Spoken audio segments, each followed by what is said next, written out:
we don't get in medical school, we don't get in residency, is that ability to go and do that training and do that practice in an environment where we know it's going to be difficult. Core temperature after drop, I'm sure you've heard of it. The program gives this group of students the chance to jump into real-world scenarios, like this day's class on hypothermia. It's Michelin. We've tried 3 different methods of rewarming them so that we in the field have experience of doing that.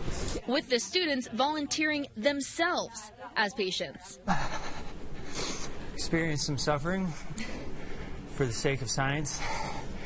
And yeah, now we're just slowly warming back up after a very cold plunge. Amy, one of the students and a volunteer, ended up with the worst case of hypothermia, having to turn to the professors as human heat sources to warm up. It makes you a better provider, having been through it and to know what your patient's going through and how they're feeling. After nearly 2 years of construction, the UNM Behavioral Health Crisis Center is set to start taking its first patients later this month. It's a collaboration between Bernalillo County and UNM Hospital. The center will provide psychiatric emergency services and many other mental health services. This new space is absolutely calming and inviting and warm, and I believe that's also going to extend, the patients will feel that as well. So when you're having a mental health crisis or just need to connect with peers, this place will be an absolute treasure in our community. The center officially opens June 25th. I have the next 5 years of my life planned out. Thanks to Pathways and other scholarships, Ebenezer Adam is chasing his dream of nursing without the weight of loans holding him down. I'm going to come out of this first program without $1 worth of debt. And Presbyterian has found a way to do it all in-house.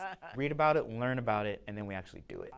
All scholarship recipients are already Presbyterian employees, and they're teaching, testing, and training all at the new Presbyterian Healthcare Advanced Learning Labs or online. I was speaking with, some of the higher-ups in here, and that is their goal. And the higher-ups heard their concerns loud and clear. They were worried about, could my job accommodate this? Would I have the flexibility to be able to balance my personal life and my work and school, as well as financial constraints? By putting this program in place, we accurately understood an untapped need that our workforce was looking for. Happening today, kids at the UNM Children's Hospital in Albuquerque were greeted with a very special visitor. Chris Kringle, or Santa, arrived in the UNM lifeguard helicopter earlier this morning. Got video of him meeting with the kiddos. He's there to visit and take pictures with families and deliver some toys to those there. I spoke with Dr. Shannon Diaz, who is the director at UNM Sleep Disorder Center. She says we all have a circadian rhythm in our bodies that is driven by light. This affects metabolism, body temperature, and blood pressure. So she says it's best to stay active during the daylight hours and start winding down when the sun goes down, which can be hard because it gets darker earlier. These are her tips. That's not a bad idea if you're actually going to bed earlier. We don't want to sleep less at the opportunity to get up and work out, for example. So I think part of it is just the mental shift of, one, remembering to change your clock, and two, getting a little bit more sunlight during the day. In the halls of Presbyterian Hospital, a beacon of hope shines bright. PACE Academy was started to support our school-age children because we know when they get a diagnosis such as cancer, they're not able to attend school anymore, and to prevent learning loss, we wanted to ensure they had connection to school. With 2 decades of educational experience, Casey Williams serves as a learning specialist for children in the hospital. We're running a fully comprehensive learning program that meets the needs of our patient, no matter what age they are. Many sessions start with a fun activity and then transition into core studies. But it's not just about academics. At PACE Academy, mindfulness is woven into every lesson. Mindful breathing, being aware of our body in grounding practices, just giving them tools to kind of cope physically and spiritually. Keeping kids engaged and remembered by their classmates. Dr. Natalie Price says that a lot of these professionals feel the need to seek out specialists when their patients have mental health issues, but this program will really teach them to manage these cases themselves.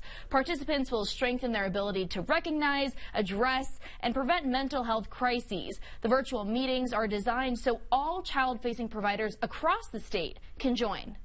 We have too few professionals to service this right now, which is resulting in those long wait lists and families traveling many hours for care. So the intention of this is to bring those professionals together in hopes of not only giving them on-site consultation and practical tips, but also developing broader networks of professionals across the state.